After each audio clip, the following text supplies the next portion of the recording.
This is Ashton Schulz, Gears intern with Coach Schulz from our backyard due to the coronavirus. So Coach Schulz, tell me a little bit about your at-home Google Classroom workout.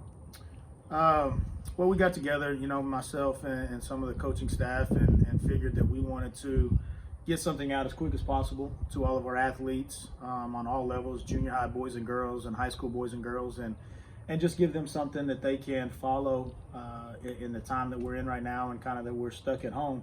Gives them something to go through and to have a daily reminder of what we need to be doing so that we can try to keep, not necessarily gain, but at least maintain some of the gains that we have had as athletes this spring so far.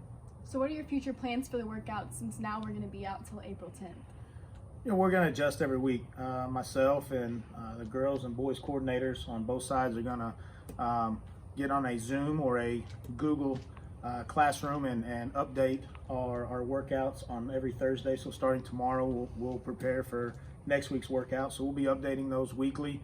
As of last night, whenever I got on, we had 263 athletes that have at least got on and looked at the workouts and have had some comments from some of our athletes about the workouts. And then I know some have sent you messages about some of the clarity on how things are done. And, I was able to video some of those workouts to show them, how we want them done. Okay, thank you.